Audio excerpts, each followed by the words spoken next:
Good evening, everybody. Good evening, members, officers, and members of the public, and welcome to Tendring District Council's Planning Committee on Tuesday, the 12th of March. This committee meeting is being broadcast live, is also being recorded.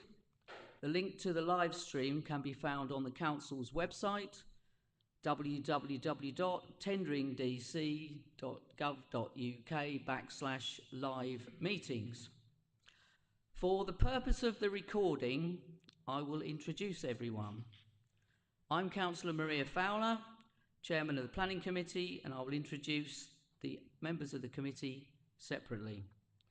Councillor Alexander. Good evening, Chairman. Councillor Cossins. Evening, Chairman. Councillor McWilliams. Good evening, Chairman. Councillor Smith. Good evening, Chair. Councillor Sudra. Good evening, Chair. Councillor White. Good evening, Chairman. And Councillor Wiggins. Good evening, Chairman. Thank you, members. The Council officers assisting us this evening are from Committee Services, Bethany Jones, Committee Services Officer, and from Leadership Support, Maddie Adger and Hattie Dawson-Dragisic. From Planning Services, Planning Officers, Amy Lang, Alison Newland and Alison Pope.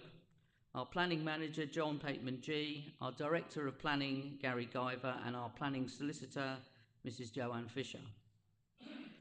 Changes to the agenda running order, there are none.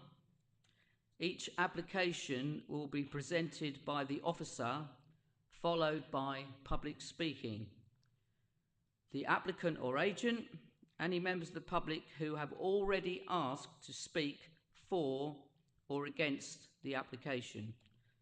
Then will be followed by a speaker from the town or parish council, and finally, the ward member. Members of the committee will then have a chance to question the officer. Once all the questions are answered, the committee will then debate the application. When all the points are discussed, finally, I shall ask if we have a resolution, and then call for a proposer and seconder. And then the committee will then vote according to the normal rules. Item 1 on the agenda, apologies for absence and substitutions. Bethany, please. Thank you, Chair. I've received apologies from Councillor Placey with Councillor Smith substituting. Thank you, Bethany. Item 2, minutes of the last meeting. I haven't received anything from anybody with any regard to any amendments for the minutes. Can I have a proposer, please? Councillor Wiggins proposed. Councillor McWilliams seconded. Could I have a show of hands, please? Thank you, members.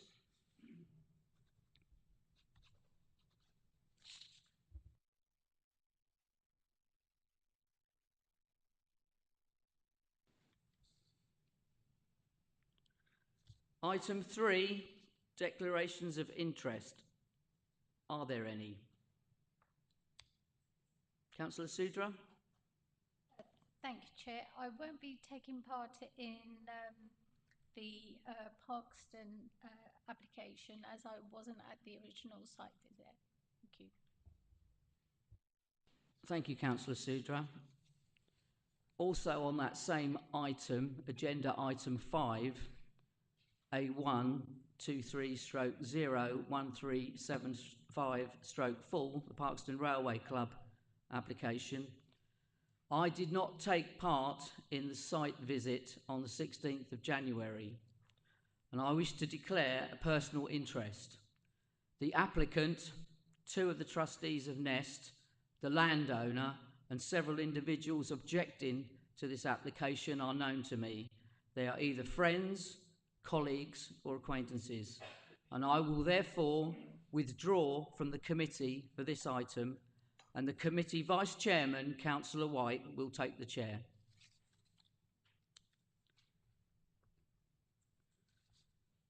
Item 4, questions on notice pursuant to Council Procedure Rule 38. Are there any, Bethany?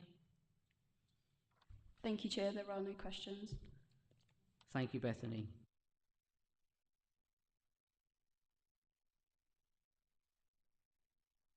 And I will now leave the committee and leave you in the capable hands of Councillor White.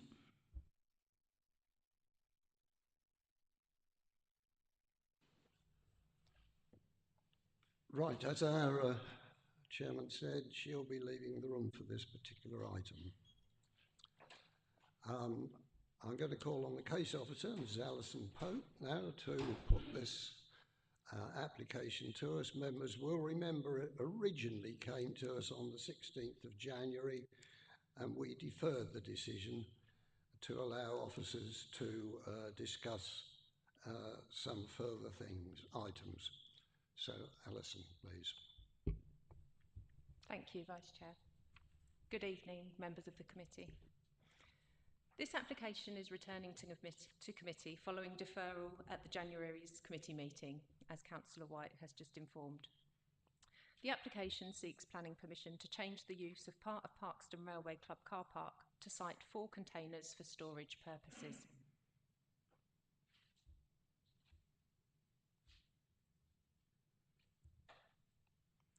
The application site is located to the north of Parkston Village and adjacent to the Parkston Bypass and Parkston Quay. The site lies outside of the settlement development boundary and within flood zones 2 and 3. The aerial view shows the application site in context.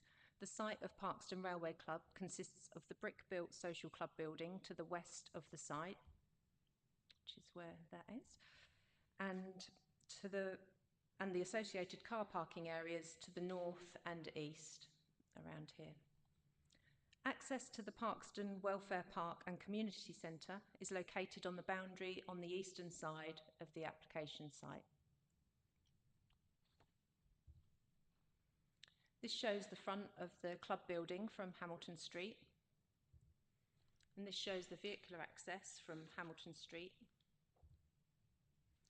This photograph shows the rear of the club with access to the welfare park and community centres through the gates that you can see along the fence line. And this photo again shows the eastern boundary of the car park and the entrance to the welfare park and community centre through those gates. This shows an old container in the corner of the car park and a newly placed container. It's the rear of the site and the club car park. This shows the originally proposed layout of the containers that was presented to the Planning Committee in January. Committee members resolved to defer a decision on the application to allow officers to discuss the proposal, and that was to establish how access to the neighbouring uses can be safely maintained, so the access to the Parkston Welfare Park and Community Centre on the eastern boundary, review of the layout to see if by redesigning the scheme enhancements could be made, and to allow the resolution of the ownership matters in terms of the notification requirements.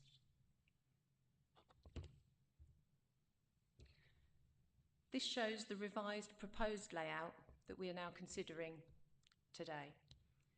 The plan confirms that access can be maintained to the Parkston Welfare Park and Community Centre on the eastern boundary. The parallel layout means the containers are closer together and fencing creates a secure enclosure against the northern and eastern boundaries. There's fencing with gates where my marker is there. There will be a fenced area here at this end to prevent access behind the containers, and there will be a small area of fencing here again to prevent access.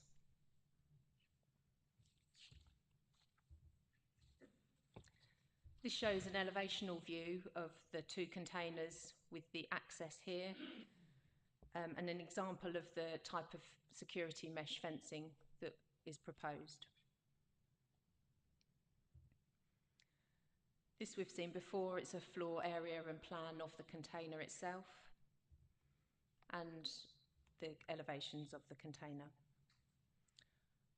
I'll go back to this slide and talk through the proposal itself. The proposal is for the change of use of part of the car park of the Parkston Railway Club to site the 4 containers for storage. Although the site is outside of the defined development boundary, the principle of development is acceptable in this case, as weight is attached to the established use of the site as a community facility, which is well placed and easily accessible to the local towns of Parkston, Harwich and Dovercourt. The applicant runs a registered charity called NEST, North Essex Support Team, which helps families and individuals in the local community. The 4 storage containers will be used to facilitate this charity. However, consideration that if no longer needed by the charity, the containers may become a more commercial use as storage in general is the described use. There would be limited views of the containers from Hamilton Road and from the bypass to the north. The simple form and scale of the containers have a functional appearance. However, located within the car park, the visual appearance of these containers will have some effect on the very localised semi-public space. Both the proposed use and potential use of storage would be positive set against the neutral appearance of the containers. Any noise and disturbance will not be significantly different to that of the existing site use. The containers could be accessed from 8 in the morning till 5 p.m, Monday to Saturday, and this would be imposed as a condition on any grant of planning permission, so as to protect the amenity of neighbouring residential properties and avoid any potential conflict with the existing use of the Parkston Railway Club and its car park. The access and movements associated with the use of the containers has been set out in the statement of use which was submitted with the planning application. Volunteers will access the site at 8:30 a.m. and then later in the day, with occasional visitors to the site during the day to meet volunteers for particular needs. On a Thursday between 11 a.m. and 2 p.m, the baby bank and hygiene bank is also operated from the containers and allows approximately 30 families to be provided with items they need. The Essex Parking Standard confirms that the use of Parkston Railway Club requires 1 parking space per 25 square metres of floor space. The building of Parkston Railway Club is approximately 600 square metres, and therefore 24 car parking spaces are necessary. Following the siting of the containers, ample space would still remain for car parking for at least 24 cars. As mentioned at the January committee meeting, Autoprint, the printing business located opposite the Parkston Railway Club in Hamilton Street, have offered car parking provision on their premises by way of an overspill car park. It is not possible to consider this additional car parking provision as part of the planning application. The site does not fall within the red line area of the application site and would therefore not be relevant to the development permitted. It would be possible to secure the parking provision at Autoprint only via a Section 106 legal agreement. However, as previously noted, sufficient car parking provision is retained at Parkston Railway Club, and so this is not necessary. The site also lies within flood zones 2 and 3. The sequential and exception tests are not relevant, as the proposal is for a change of use of the land. A flood risk assessment was submitted with the proposal, and the Environment Agency do not object. A planning condition is, however, necessary and reasonable on the grant of planning permission, requiring the 4 containers to be anchored down to mitigate hazard in the event of a flood. The assessment of the proposed change of use for the siting of containers at the Parkston Railway Club reflects several considerations. I can confirm that the ownership and notification requirements of the planning application have now been satisfied. There are no objections from any statutory consultees, and the containers are unlikely to cause visual harm or landscape impacts and minimal impact to residential amenity. Access is maintained to the Parkston Welfare Park and Community Centre, and the secure enclosure prevents unnecessary spaces for antisocial behaviour. The application is therefore recommended for approval, subject to the conditions in the report in section 8.2.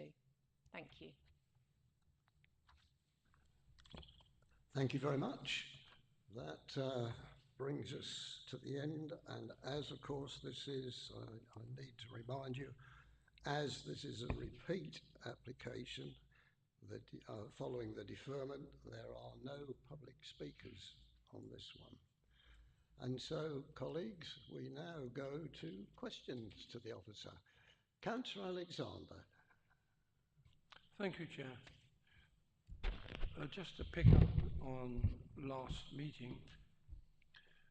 Last meeting we discussed within the car park, and you have mentioned this time 24 spaces Could you show me where the excess spaces will be placed other than the ones which are marked on there, please? The car park isn't currently set out with car parking spaces and white lined. It's an unmade car park, and as such, the 24 car parking spaces are available in the space that remains, although they're not marked out and white lined. Am I right that we're saying that they could park within the curtilage of that car park? Is that correct? Yes, that's right. Chair, the other issue is that we discussed how lorries also park in there. Now, I asked last time whether these will be containered up or whether they will be the tractor units alone. And we never got to the end of that, so I don't know. Can you explain that to me, please?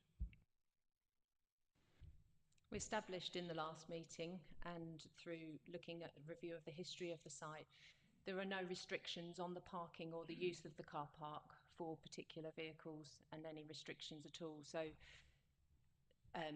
tractor units or tractor units with trailers could potentially park in there.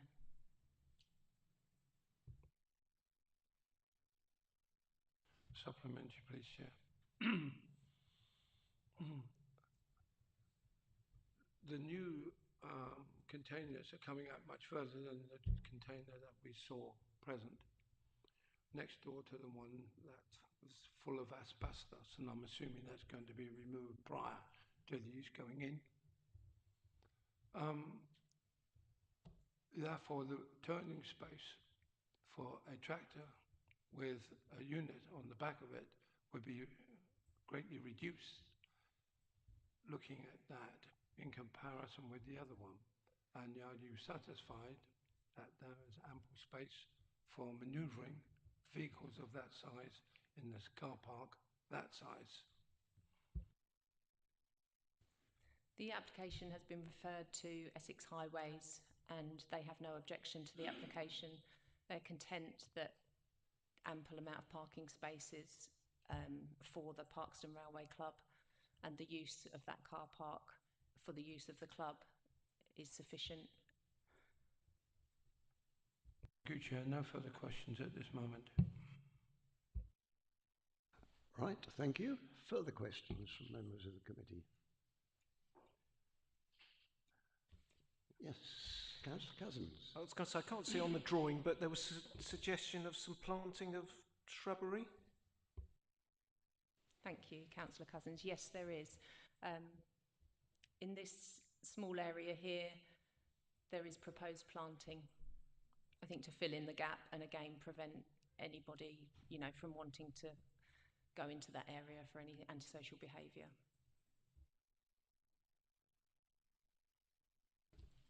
Further questions?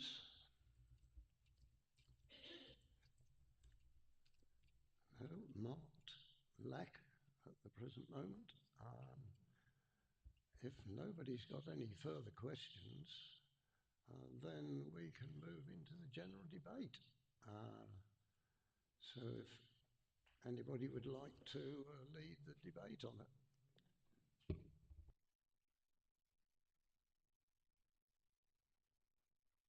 I was going to say that the layout certainly is an improvement on what we saw before, because, we did share the concerns of some of the locals with the dead spaces between the containers that could potentially encourage children to climb on the tops of the containers and fall down and get stuck, etc., and also the antisocial and that sort of behaviour that happens. So I think this layout definitely improves on that.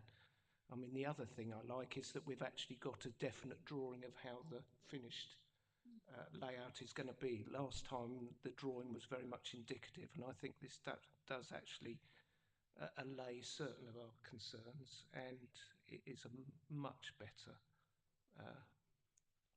application than originally came in, I think.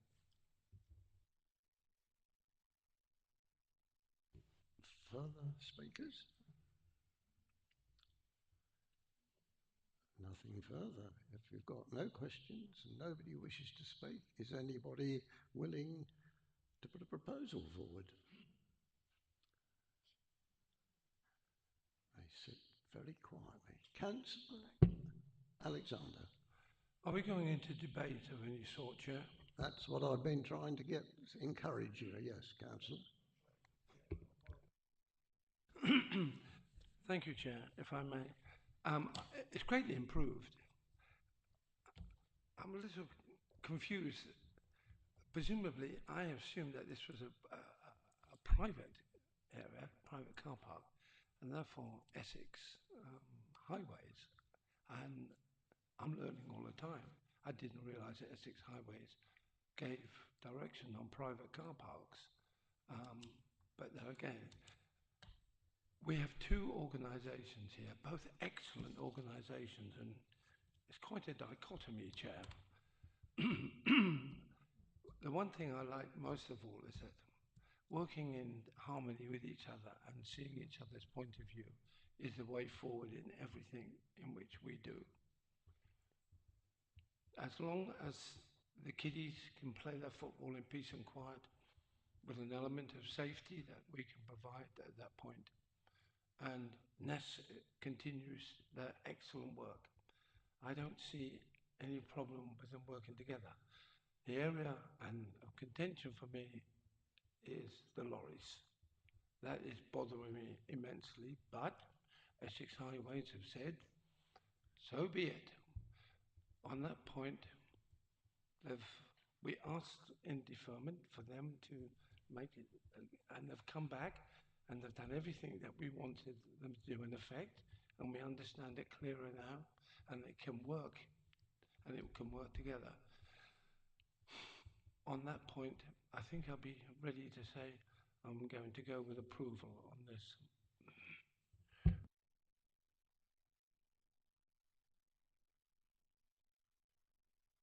Planning manager was going to put his word in.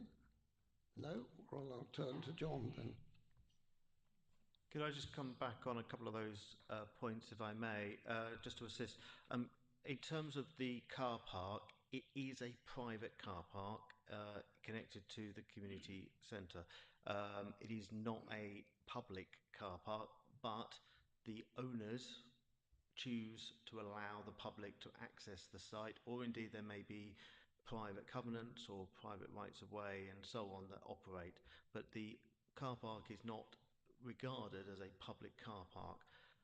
In terms of the Suffolk, sorry, that was a mistake, Essex County, I've got to get out of that habit, give me another couple of years. Essex County Highways Authority will comment on the highway standards sought in relationship to development. So they're not commenting on whether or not the car park is adequate or not. In that context, they are telling us what the parking requirements are that development should meet. And that is why we are coordinating with them on this issue, because obviously this use will take away some potential parking positions in respect of where the containers are to be sited. And just to also just clarify, for the avoidance of any doubt, these are commercial potential units.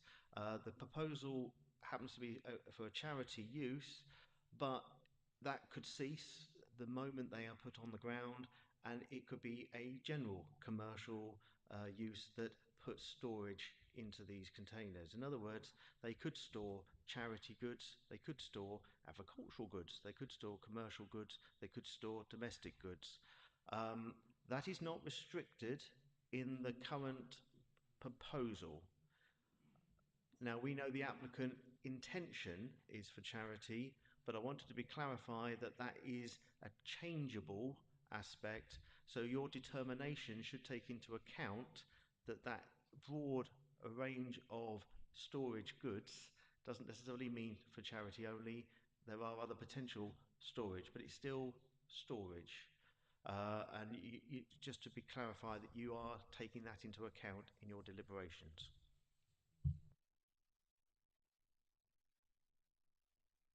Cousins, please. Well, I was coming back with a seconding Councillor Alexander's proposal, but can we ask, can we actually toughen the conditions to condition that it is tied to this applicant, or it's tied to charity use and not for general? Thank you, Councillor Cousins. I was very minded of asking the officer that myself.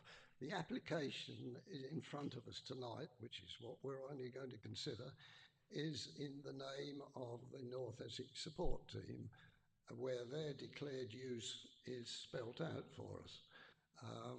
So if anybody else were to take it, presumably there would have to be a fresh application. So I'm going to start, and my colleagues may chip in accordingly, maybe. Ultimately, when you impose a planning condition, you have tests of that condition that we need to comply with. Is it reasonable? Is it necessary? Is it enforceable? And so on. And the government have provided guidance on particular circumstances of certain conditions as well. It is not to say you can't personalise a condition to say that the user of the user of the storage shall be for that particular person. I suppose an equivalent might be that an agricultural tie dwelling is tied to the users only that work in agriculture. Now, they don't name the person, but they've pretty much restricted how to use that property for the users of only those persons employed in agriculture. But of course, there's a reason for that, to make that reasonable. And the reason for that particular scenario is because you have a policy that says that dwelling wouldn't have otherwise been allowed in the countryside. So in the case of this proposal, what strong planning reason would we restrict the user or the operator of these units for this particular company, for this particular charitable use? What are we trying to avoid as planning harm that would be otherwise contrary to policy? And it would be for you to debate that further, I would suggest. So you could, if you felt that other commercial uses might be more detrimental to the environment of the locality, you may wish to explore that further. But I'm going to stop there because I think that's the point you need to debate as you need to. Yeah, I would remind members that we are always told we are considering the application in front of us. I won't say any more than that. Now, Councillor Alexander, you were the original proposer. Are you happy with the explanation you've had? Yes, Chair. I always try to lean towards Mr. Pateman-G when I can. But just to get this absolutely clear, in effect, are we looking at the charityness before us and the application to that ascertains to NES itself, or are we looking at a broader picture that once it's in situ, then it has, in theory, the right to be there prior to another application for a change of use from one to the other? Could you give me some clarification on that?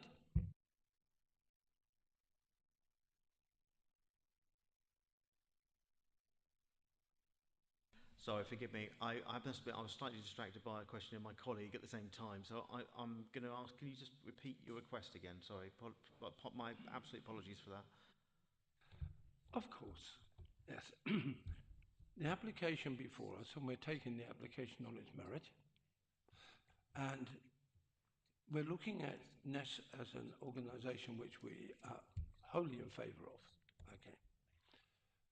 That is the application, and we're taking it on its merit. Those are a part of the application ascertaining to NES. One, have I got that right? And that the application is purely for this one, or once that is outside of that, and a different application could be sought. Ultimately, in planning terms, the application, the permission we would grant lies with the land, not the person. So if you are to effectively personalise a permission, it is a very specific condition you would have to impose, because otherwise, ultimately, it goes with the land, and therefore any other company, user, individual could use either one or all four containers for various storage proposals. As long as it fits within the idea that it's for storage and distribution, then what the actual product or nature of the storage in terms of commercial or just somewhere domestically to put some stuff that you've got no room in your house for, it is up to that individual of how they use that site. So we have not proposed a restriction to that effect, to say that only this company can operate this site, because if we did that and they decide to move on, you would need another planning application to remove that condition, or another planning application for a new change of use, in a sense. So that's the position we're in at this moment. Whether you feel that there is a necessity to impose such a personal condition, and I will help you with that in wording terms as if I needed to, that is your debate at this time, but I would like to hear why you would feel that that is reasonable and necessary to do so. Chair, in that case, my proposal stands.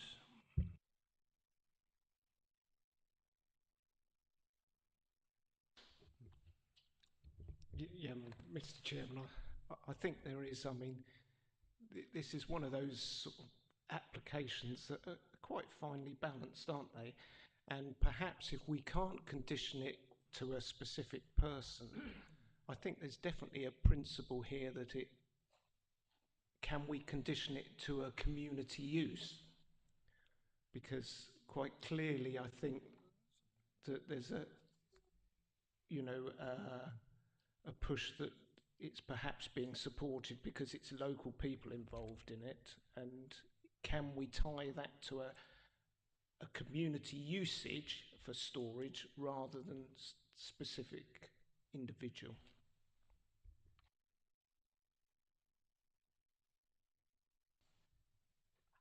Maybe, but I do find I don't like to be the bad guy in all of this, but ultimately I'm here to protect your interests in terms of the sound decision and in order to consider challenge. Ultimately, if you do that or not, I would like to hear a reason that why it is necessary and reasonable. We can tie it to a community use only. So we were basically saying that the storage to be contained will be non-commercial. That is in effect what I think we're trying to say. But what I don't have is a reason in planning harm terms why the allowing it not to be that would cause planning harm. What is the planning harm of the storage if it's any type of storage? If it is full-blown commercial, we're making a lot of money out of it, storage of some kind, whether it's a self-storage proposal that you often see here and abouts, or something else, what aspect of that would cause any more harm than a charity use that this intention is at the moment would be, to reduce it, to keep it to the charity use only? What is the difference, I suppose I'm asking? Right, colleagues, I'll call Councillor Cousins, but I'd like just to remind you at the present moment that when we considered this last time, it was on the suggested recommendation of approval from the officers, but we weren't happy with that at the time. We wanted the revised drawing, which we've now got, and we wanted to allow resolution of the ownership matters in terms of the notification required. We've got that now. Now, I turn you to the top of page 20, where you've got a clause in the report. It's 7.7, and I would read it. In summary, the proposal for change of use to site storage containers at Parkston Railway Club is deemed acceptable, considering its alignment with the planning policies, positive community contributions and mitigation measures in place for various potential impacts. That's in the report. Now, at that previous meeting, and I would suggest at this one as well, this question of what might happen in years to come, we didn't think that was relevant before, and I put it to you at this time, I don't think it's relevant this. These containers will be owned by Next, and they will, if they were chosen to do something else, they could remove the containers. There's no suggestion in here that in 10 years' time it might change into a business just because those containers are there. So, with the greatest respect of Head of Planning, I think this is an additional item that's come in at the last minute on what might happen in 10 years' time. And so I would suggest to you that we're considering what's in front of us tonight. And what's in front of us tonight is the siting of these containers for the use of a charity. Won't say any more. Any other speakers, please?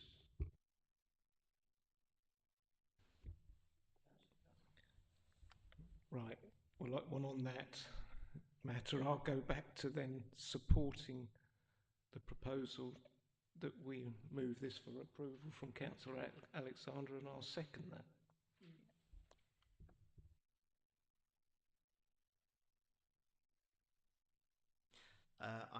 Forgive me, and with great respect, I need to correct your last comment. The proposal is not for purely the use of the charity. It is for the change of use to storage, which is undefined in terms of the user of that storage. And therefore, my earlier statement stands in that the nature of that storage could be commercial, it could be domestic, it could be charitable. It is open to those possibilities.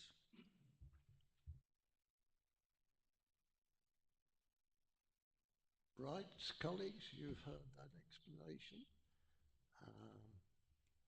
Anybody else wish to talk on the subject? If not, I've still got a proposal and a seconder, I understand, at the present moment. Yeah, that's not challenged. So in which case, you have got a proposal for recommendation as laid out on page 10, with the conditions that on pages 20 to 23 there are conditions, and it follows on with a few informatives as well on page 23, bottom of page 23. So I'm going to ask you to vote on it if nobody else wishes to make any more comments.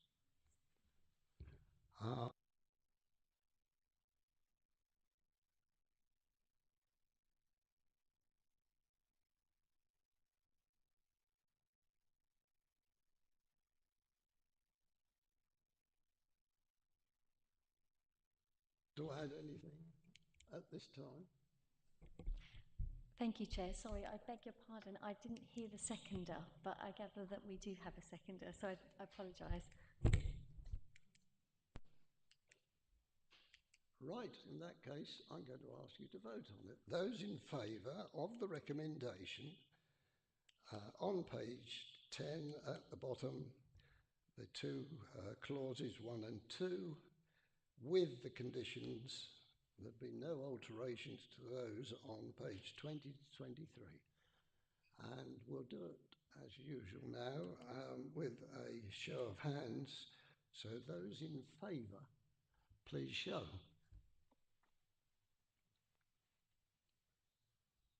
And those against?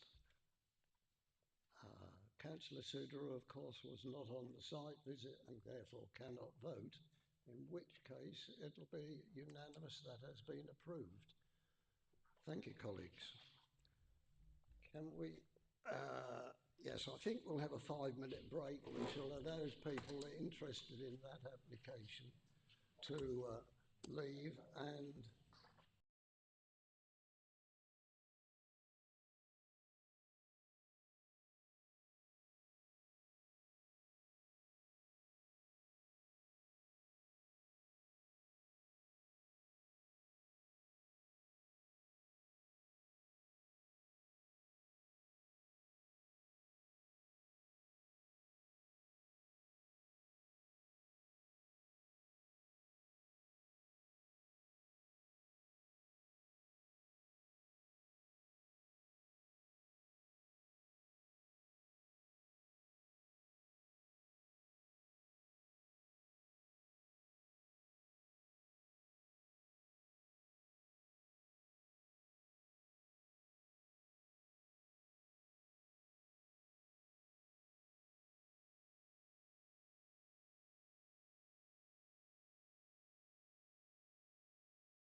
Welcome back, everybody.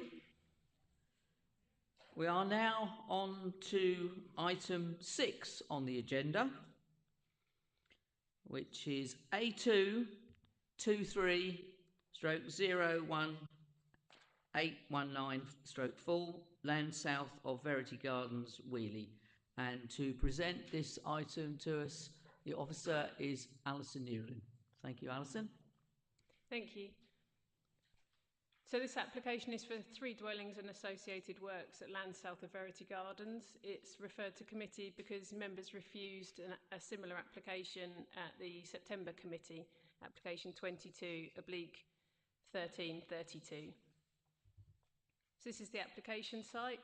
The site lies within the settlement development boundary of Wheelie, and it also had outline planning permission for 280 dwellings, a primary school, a nursery and offices on this wider site that continues all the way down to the railway line.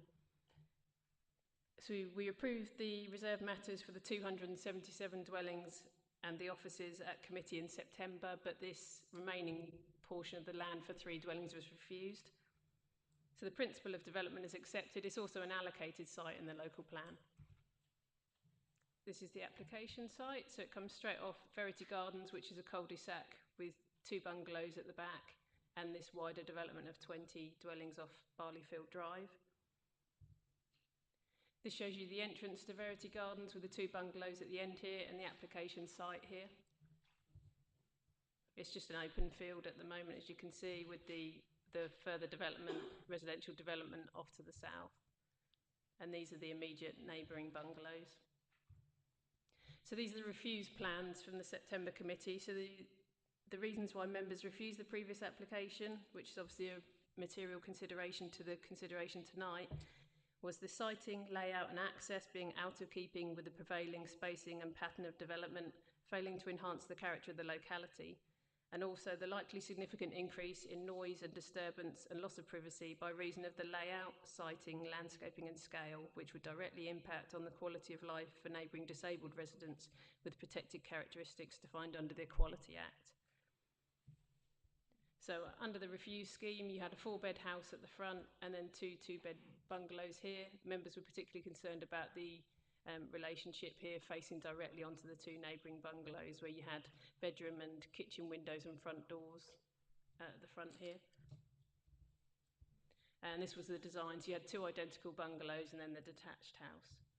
So the amended proposal is shown down here. So to overcome the concerns raised by members, the 2 bungalows at the rear have been orientated in an L shape there. So this end elevation is blank, so there's no overlooking in this direction. The closest facing windows are down here on plot 3, so you've got good separation to those neighbours. There's still a 4-bed dwelling at the front, but the design has changed slightly. It's still got this detached garage there. Members are also concerned about the width of the access.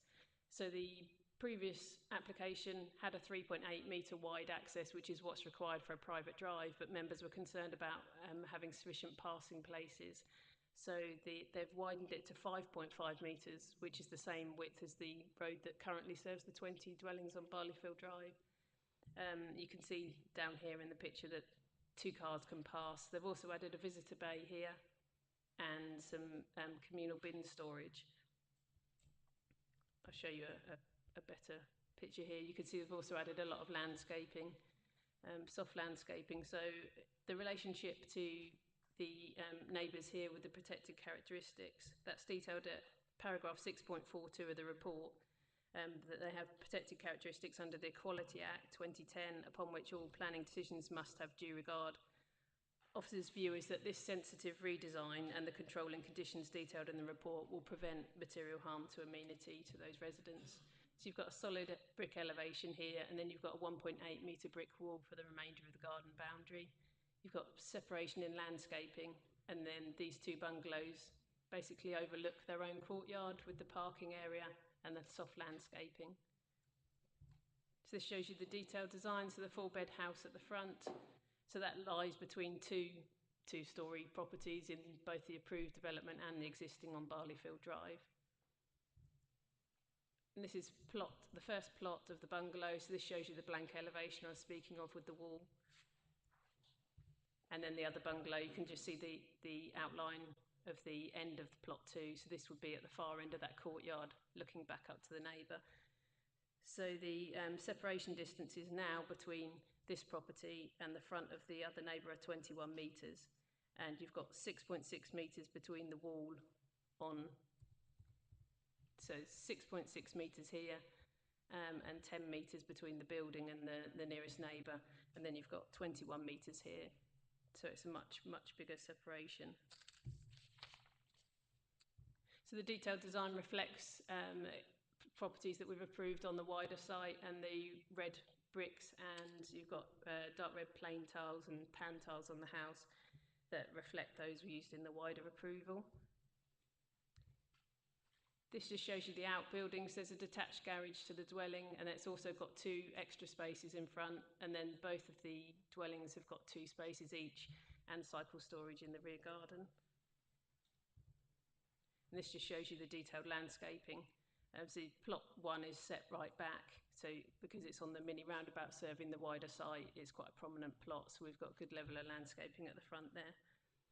We've also had an up-to-date preliminary ecological appraisal submitted for this application, and conditions are imposed to secure the necessary mitigation to reduce the impact during construction and to secure biodiversity enhancements. You'll note that the conditions under section 106 are more onerous than a standard proposal for 3 dwellings, given it forms part of the larger development. The 106 is the same as we agreed previously in terms of linking it to the requirements of the outline planning permission, the maximum of 280 dwellings across the whole combined site, not to implement this development for 3 units until the outline planning permission has commenced, so it wouldn't compromise that site allocation, and to implement this permission before 50th occupation on the wider site of 280 in total. So the application is recommended for approval. Thank you. Thank you, Alison. And we have 2 speakers for this application. So first of all, we have the agent, Mr. Will Vote. Mr. Vote, that chair there, and when you're ready, if you'd like to push the button, and you have 3 minutes. Thank you.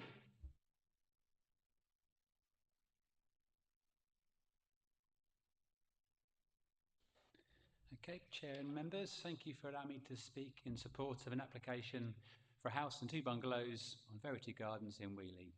As the officer has kindly explained, the residential principle of this land is already established by the site's allocation in the local plan, new village boundaries, and other existing planning approvals.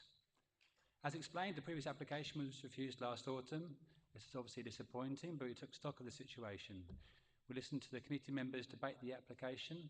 We carefully read through the formal decision letter. We engaged with local council officers, and we also met with local councillors too. It was essential to reflect and then reconsider the proposal. We all worked together with our architect, and I must say that the revised layout is much better for this process. The proposal includes a 4-bedroomed house facing onto Barleyfield Drive. 2 bungalows are sited along Verity Gardens, each with 2 bedrooms. The 2 bungalows have been pushed back significantly and turned 90 degrees to provide more privacy for existing dwellings. The character will be in keeping with other cul-de-sacs in Wheelie and new ones yet to be built on the adjacent housing site. Furthermore, additional parking spaces and a turning head are now proposed, with some widening of Verity Gardens too. This will now benefit both new and existing residents. Essex Highways Department have raised no objection. The new homes are attractively designed and would follow the high-quality design aesthetic of the homes built in recent years by Rose Builders next to the site and the remainder of this much larger site. Designs include many details, including functional chimneys, bay windows, brick arches, and gabled porches with timber boarding. Front gardens are attractively landscaped with trees, hedges, shrubs, and climbers to work in harmony with the new homes. The net result is a high-quality and respectful scheme that will be in keeping with local character. Therefore, I'd politely ask the committee to support the planning officer's recommendation for approval. Thank you. Thank you, Mr. Vogt. Next, we have the ward member, Councillor Peter Harris. Councillor Harris, if you'd like to take a seat, when you're ready, you have 5 minutes.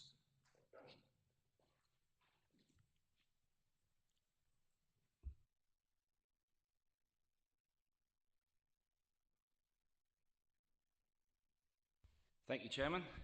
Must say it's most unusual and feels weird sitting this side of the fence, having spent 4.5 years on the planning committee myself. And indeed was the councillor that proposed the refusal last time around. I'm not sure if you can just clarify, is it 5 minutes or my usual hour and a half that I have? Hopefully I won't keep you too long. Okay, just as a matter of background, this application was originally part of a wider application for 280 houses, as already been mentioned. I was against that proposal, but you know, that ship has sailed. It was a very controversial application. I spoke against it on the 12th of August 2019, but the committee at the time approved that. Since then, my role as ward councillor has been to try and get the best possible outcome for the residents of Wheelie. Following the turning down of the original application, which was, I think, you know, quite poor, and it had an impact on the local residents, particularly the two bungalows at the end of that. I held meetings with local residents together with the parish council chairman, and we then had meetings with Stephen Rose and Will Vote to work towards the application that what you see today. The application is far, far better than what we originally have seen, and I see this as something that, you know, the houses have been redesigned, they've been moved back, the roadway has been widened significantly. The waste wheelie bins, we listened to the resident at the end, they have particular needs with their sons, so they have more, you know, a large number of wheelie bins for their waste. There was an extended waste area that's been developed. There's been a blanked window, so it's not overlooking, so the privacy's there. The wall has been extended in height and length, extended landscaping. You know, it's the resident from the middle bungalow there, or the second house, is extremely happy with this proposal. The one at the end is still has some concerns. But this is quite a unique situation for me in terms of working with a developer, when it would have been easy for the developer just to put an appeal in for the last time, but they have chosen to work with us, work with the local parish council and the local community. So I see this as a success in terms of getting the best possible outcome for the local residents, and I see no material reason to turn this application down. There are some ongoing concerns which I would like things considered, which is the construction management. I know that's still yet to be agreed, but we want to minimise the amount of disturbance to those residents in terms of the working hours, and I'll let the committee discuss those. And also, what's really important is that the resident at the end has continued access, particularly for emergency vehicles should the need arise, and reassurance that is the case would be good. And also the ownership of that road in terms of the maintenance of that road, which is it's on the deeds of those householders there.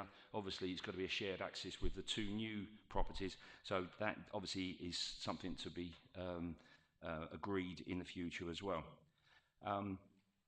But I see this, and I have spoken with the parish council chairman today, who unfortunately can't be here this evening. Whilst we would both, you know, like to see open fields and landscaping right across there and no houses whatsoever, that isn't going to happen. So it's about what's best, and I think that we are both agreed that, you know, our thanks to the developer for changing this, but this is the best possible outcome under the circumstances. And as I repeat, I do not see any material reason why this should be rejected. Thank you for your time, committee. Thank you, Chairman. Thank you, Councillor Harris. I'll just ask the officer now. Alison, is there anything you'd like to come back on mentioned by the speakers? No, thank you. Okay, so we'll now go over to members for questions for the officer on this application. Who's going to start us off?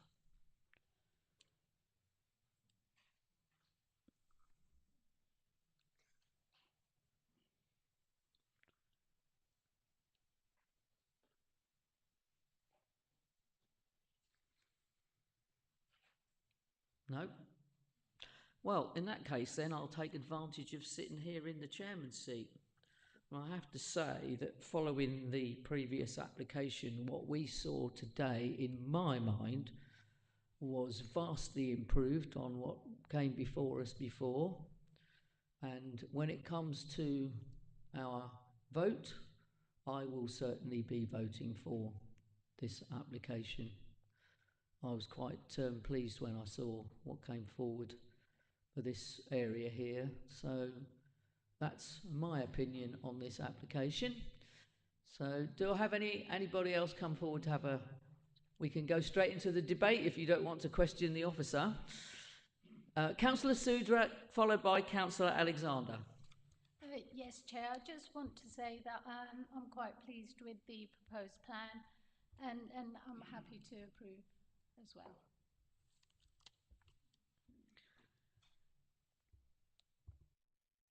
Councillor Alexander. Thank you, Chair. It really always amazes me what, looking at before and after, how by moving certain blocks around, you can make the whole thing seem entirely different. It's just remarkable, isn't it? Same land, just a different configuration, which makes it acceptable. In St James Ward, which I have the proud honour of serving, we have lots of little areas like this. We call them our little muses, and they work and function very well because each person who lives there, Chair, is very respectful of each other's space, and I think that's what's important. And although I did propose the last one, I don't know if there's a limitation on this, and I'm quite happy to actually propose this for approval, if that's acceptable to yourself. Thank you, Councillor Alexander. I think we had a proposal for approval from Councillor Sudra. So if you're happy to second, any further speakers? Councillor McWilliams, no? No, I was just going to say it had already been. Okay. All right. So if there are no further comments from anybody, we have a proposer and a seconder for approval for this application. So we will go to the vote if there are no further comments. So the proposals from Councillor Sudra, as per the recommendation, which is in the report, seconded by Councillor Alexander. So may I have a show of hands for approval for this application? So that is unanimous. This application is approved. Thank you, members.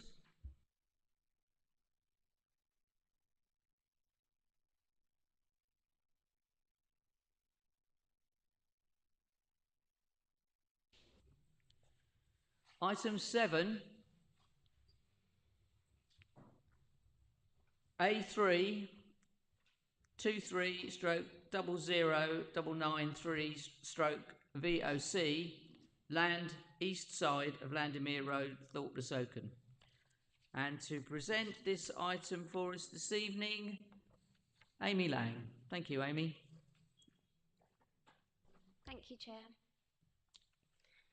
Okay, so this application seeks a variation to the approved plans associated with the reserved matters approval of the Bellway Homes Scheme for 98 homes at Henderson Park off Landermere Road in Thorpe. The application seeks a variation to condition 1 of the reserved matters application reference 17/01482/detail. There are a couple of minor changes to the report in relation to land ownership and also a correction to one of the drawing numbers within the condition that's on your update sheet for this evening. So as the application relates to a variation of the reserved matters application, the red line site area remains the same as shown here. However, the proposed variations only impact a very small portion of the wider site located on the eastern boundary as highlighted in yellow. I'll refer to this specific area as the site going forward. The site forms part of the perimeter landscaping and open space originally approved under the reserved matters for the Bellway scheme. This aerial view shows the site a bit more in context in relation to the Bellway and Scott Properties developments. The Scott Properties development is of particular relevance here, which I'll explain further. First of all, just looking at some site photos, this view shows the end of Henderson Road looking towards the adjacent Scott Properties development. That's the temporary access laid out for construction vehicles under the approval. Again, this slide shows a view from the end of Henderson Road looking toward the adjacent development. This time you can see the existing play area of the Bellway development in view. And then we've got closer up images of the site itself, the existing boundary hedge, and the temporary construction access. Bearing in mind these photos were taken at the time of the officer site visit, so what you saw on site today is probably quite different to this.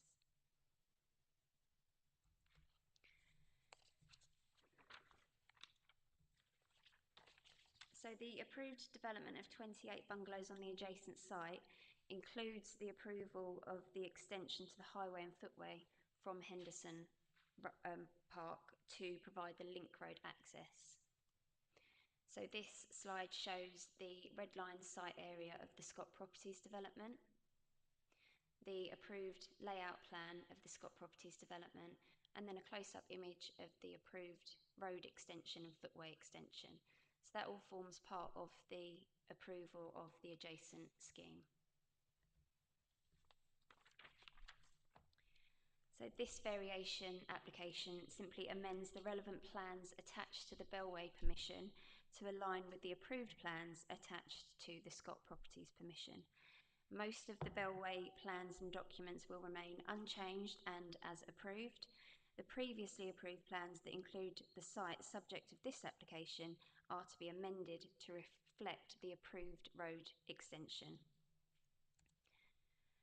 One such plan that needs to be amended is the landscaping plan. So this slide shows the approved and proposed landscaping plan, demonstrating the minor scale of the changes in the context of the housing developments either side. The main considerations relevant to this application include the visual impact resulting from the removal of the hedgerow and grassed areas and the extension to the hard surfacing for the road and footway links. Any impact on parking provision and pedestrian safety from the road extension, and the loss of this section of open space and any impact on residential amenities. In summary, given the small size of the site, the minimal amount of hedging to be removed, and the context of the site within the settlement boundary surrounded by development, any visual harm would be minimal.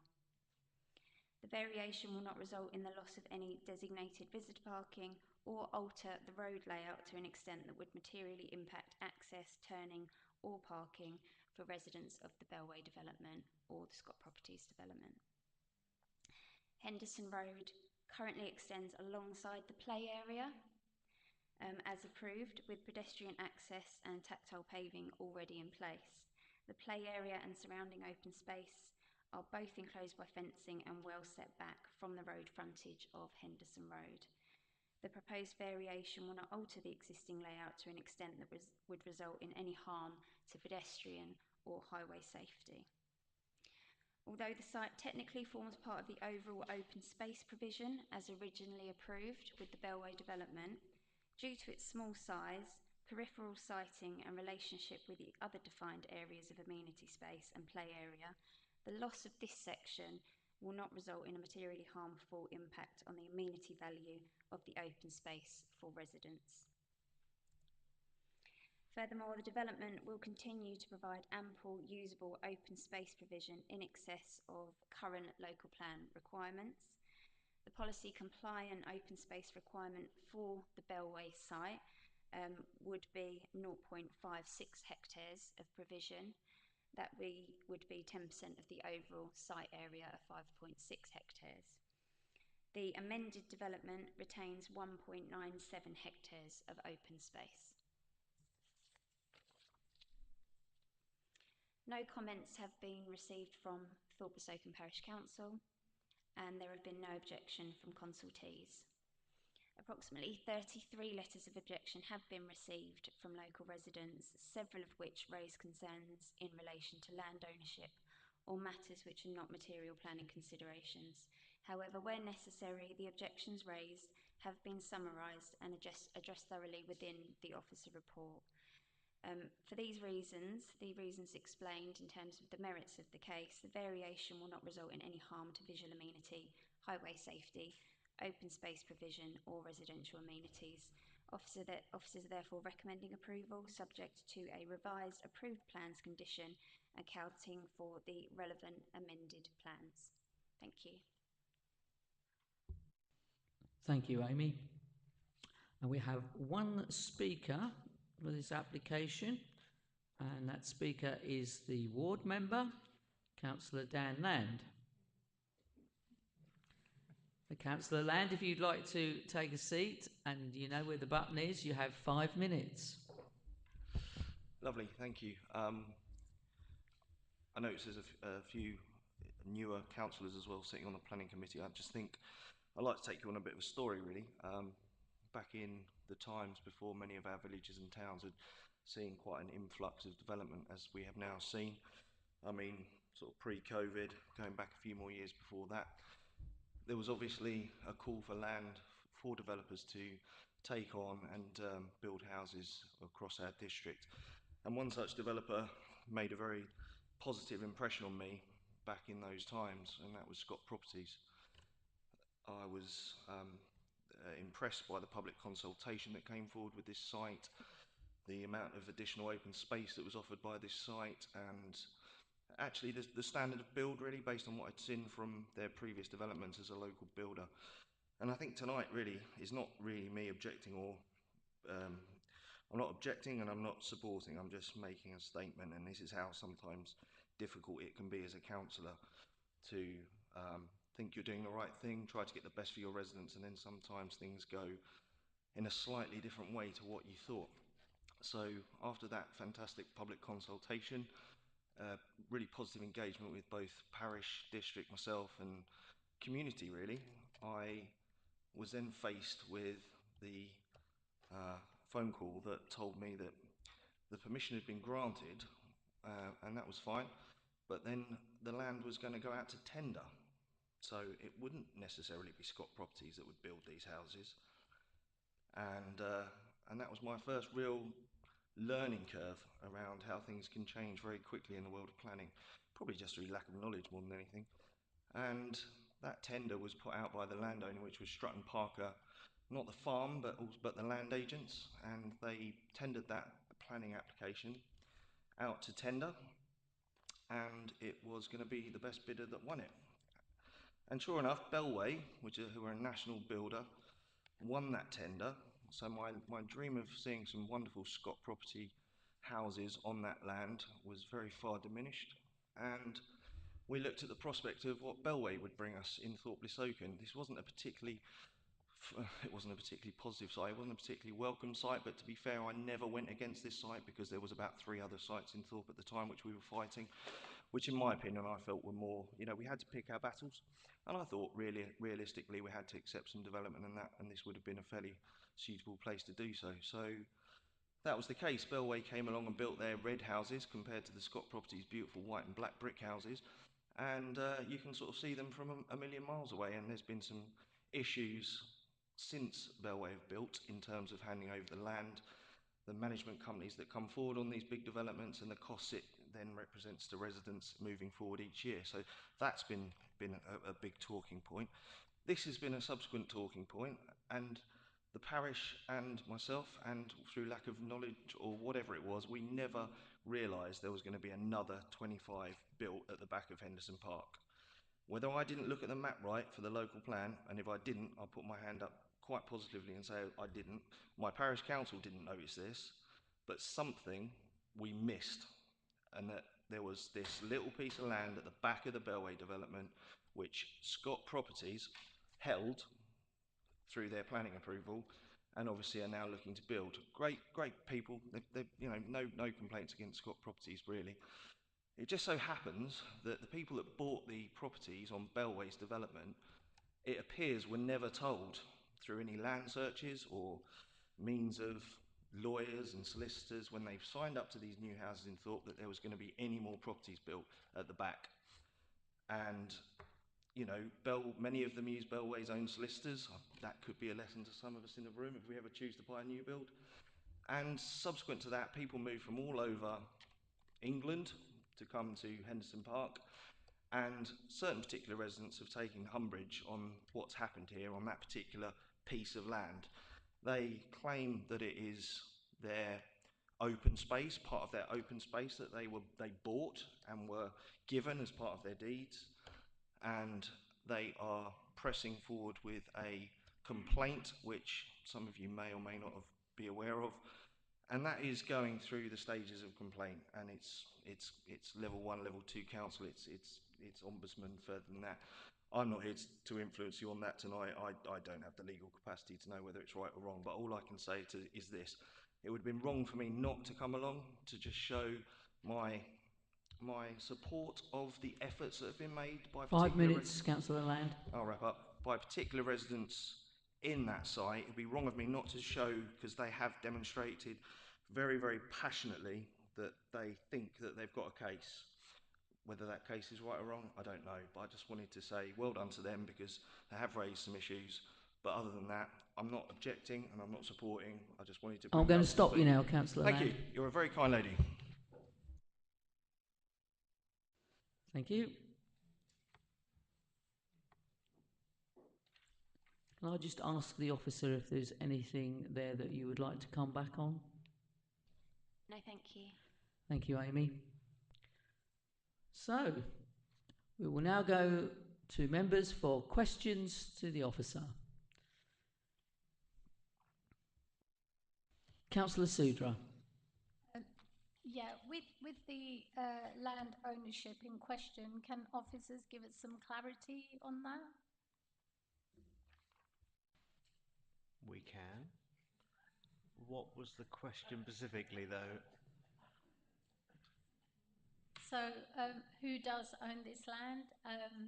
Can this development carry on because of who owns the land? Okay, so it's covered in the report, but it is a bit lengthy, and there's an update on the update sheet just to correct the land ownership issues. But in terms of the purpose of this application, we've had confirmation via land registry documentation that shows that Bellway are and continue to be the owners of the roads and open space areas around the properties themselves. There is a clause within the legal agreement attached to the outline permission for the development, which hands over the management of the open space to a management company. The residents are required to pay into that management company for the maintenance of the open space. And I believe that could be where some confusion has come from, in the fact that residents feel as though they're paying towards an area and therefore have some kind of legal ownership over that land. However, that's not the case in this instance in terms of land ownership and the purposes of can the development go ahead. The answer is yes. Does that help? Yeah. Thank you, Amy. Any further questions for the officer?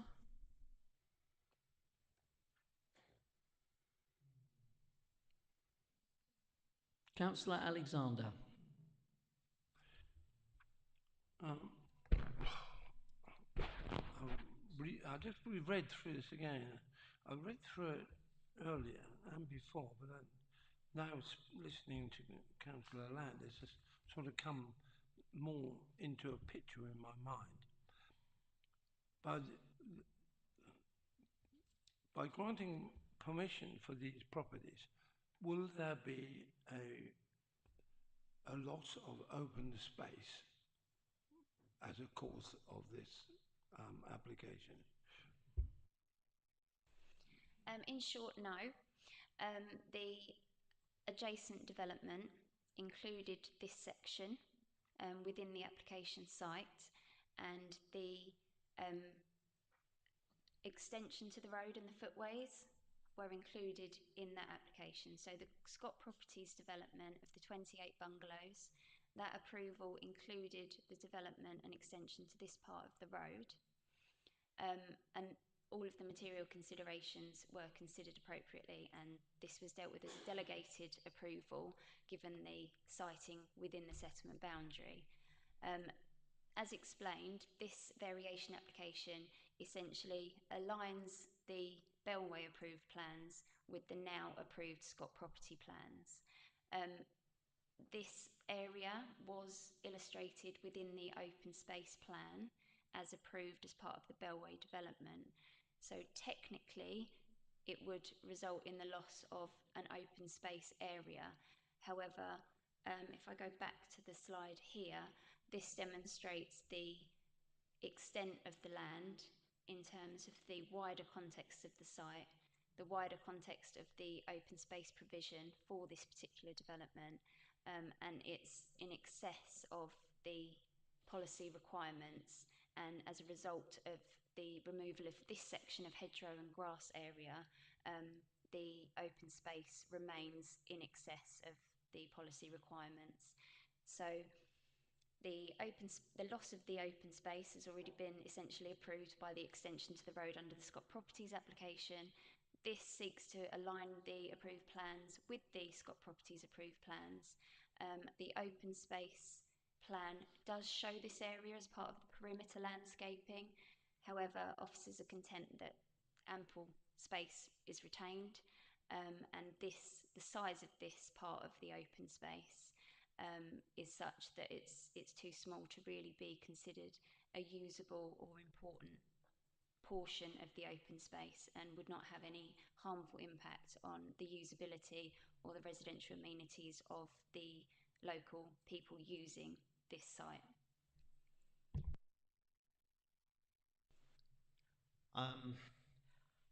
This is one of those applications. This is, just adding to Amy's explanation there. This is one of those simple but very complicated positions to be in with an application because of the very nature of how planning works. And trying to do it justice and summarise it quickly is quite difficult, because one of the reasons this is before you is to ensure the transparency of this consideration, and obviously we're relying on the report that's before you. I'm going to attempt to try and sum it up quite briefly in an effort to show you the journey of this. Ultimately, the proposal on the application on the screen right now, that's where we start. That's where the original housing estate was allowed, and that's what we've got. 98 houses with their open space, with everything else that comes with it, done and dusted. That was approved, and obviously, as we saw, a lot of that is now, all of it is pretty much built. But of course, this extra part for 28 properties, which is in the local plan, it started off as part of the local plan discussions in 2016 in terms of the options being considered, and this extra bit obviously got through the process and was adopted. And of course, we then have a planning application for these 28 houses. In normal planning circumstances, one application can overlap another effectively. You can supersede part of another application. So we've already got, if I was to demonstrate with my hands the best way I can, we already have the original housing estate of 98 houses, and we now have 28 houses being added to that. But of course, a road goes across the original 98. That road, that approval that's already given with the 28 houses, has already approved the loss of the open space, the access through, and everything that comes with it. So the question we're asking is, why have we got an application to vary the original application, the reserved matters of that application, when actually, normally you would never see this. Normally you wouldn't need to do this because the 28 application, when it included the road as well, already achieved that. So, here comes the big explanation. The Section 106 agreement that was tied to the original 98 houses made sure that the open space provision was provided. But to do that, it didn't seek agreement of the open space area, it made it a reserved matter.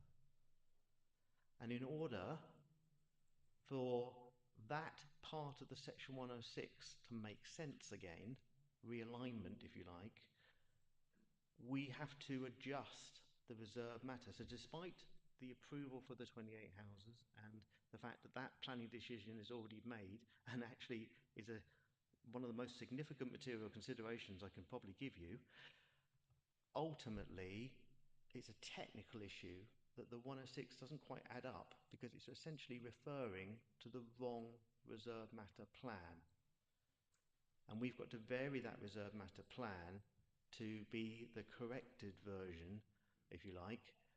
We can have an argument about that word corrected, but the version we want it to be in terms of that's being proposed, in order that the 106 is no longer got a self-conflict, if you like. That's the easiest and unfortunately the only real way I can explain why this is before you, and hopefully you can see that journey. Now, there is a reason why they want to change that reserved matter plan as opposed to make a deed of variation to that 106 agreement, which is another option they could have gone for, because that's their choice, let's leave it that way. But whatever choice they made, the choice we have to deal with is whether or not we are happy to see this variation to the original reserved matter plan. I'll leave it there because I'm going to confuse you any further. Thank you. Thank you, Mr. Pateman G. Members, are there any further questions?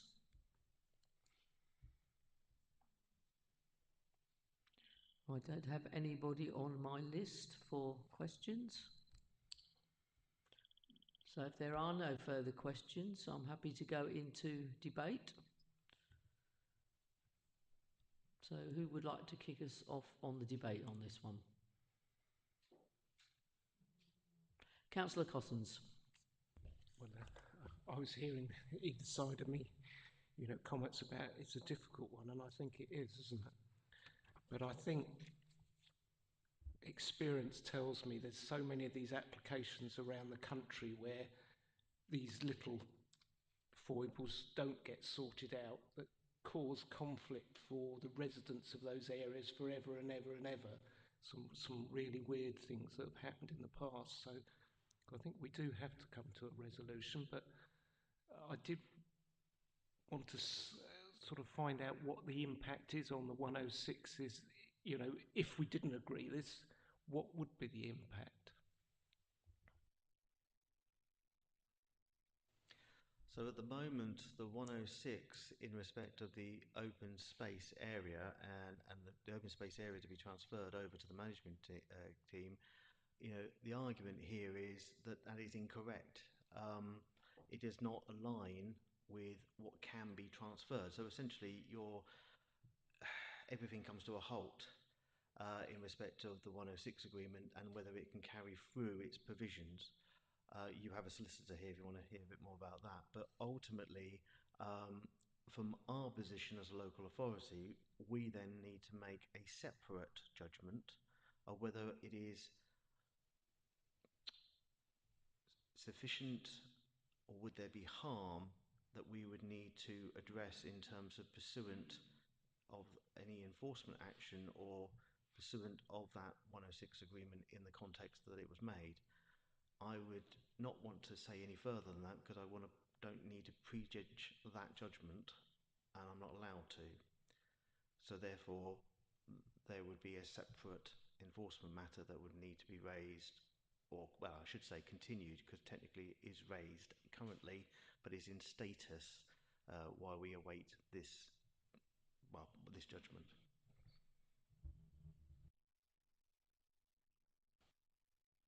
Councillor Alexander. Thank you, Chair. I'd like to thank the officer for the encyclopedic explanation. And the more worrying thing about that is I actually understood what you were saying. Maybe it's time I retired. What I was trying to get to, and I'm glad that you gave us this, because it's led me to look at this application and realize there is nothing in here which doesn't lead me anywhere else but back to the recommendation and to adhere to it. I think that the recommendation is correct and as it stands right now, and I'm happy to go with that. I will be voting in favour of this application. Thank you, Councillor Alexander. Councillor McWilliams. Thank you, Chairman. To save repeating just what has been said, I agree with what has been said, and I would like to propose that we accept the application.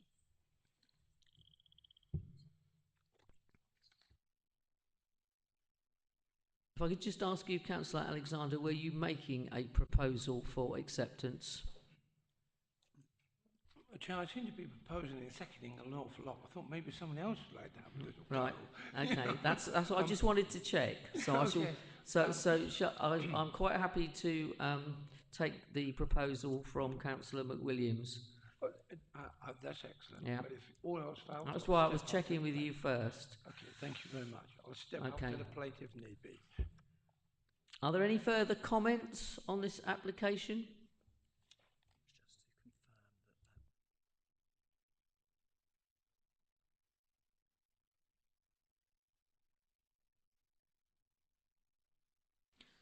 I want to thank Mr. Guyver for just pointing out that the condition to accept the approval, the correction to drawing number at paragraph 10.2, conditions and reasons, it's on your update sheet.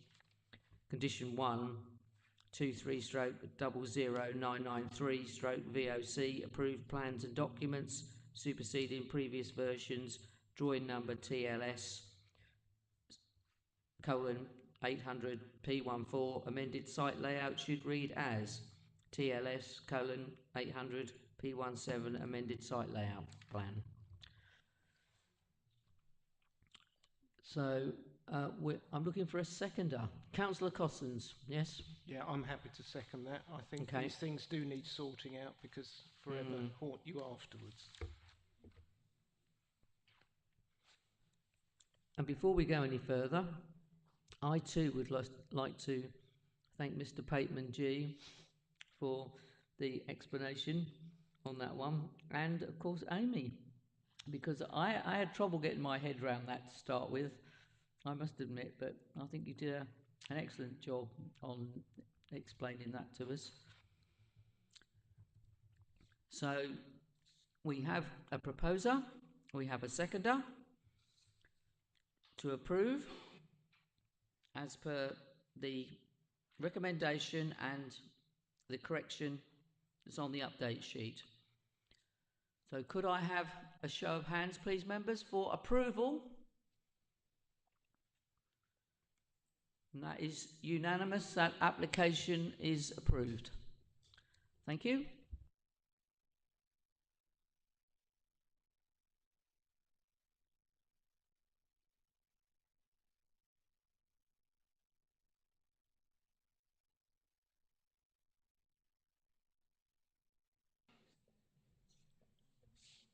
Item 8 on the agenda, A4 2400144 stroke FULHH, which is 3 Thorrington Road, Great Bentley.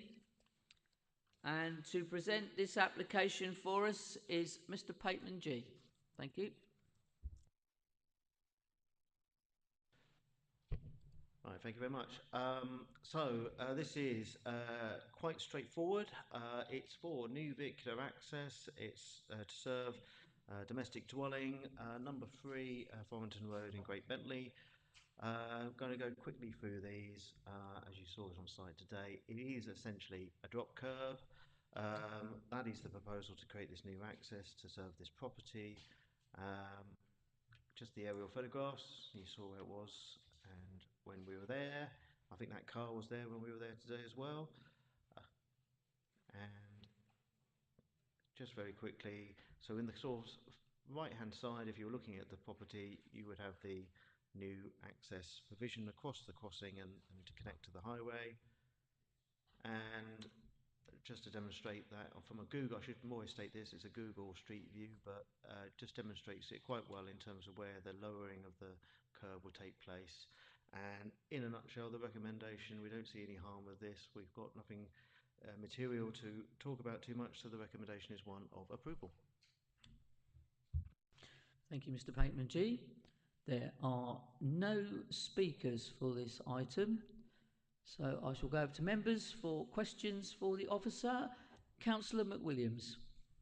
Can I just mention I haven't got a question because I'm not related to the people that live there. It's Tendring District Council that's been doing the work there, and I'm not related to them, although it is in my ward. But can I just say that it's interesting to see how that is working out, and I think some comment was made this morning about the level of the road for parking, but I think it's I think it was just a small matter that came up from that point. Okay. Sorry, I'm losing the voice, so I better be quiet. Thank you, Councillor McWilliams. Councillor Smith, did you? No, sorry, I thought I saw your hand go like that. No. Are there any further questions for the officer?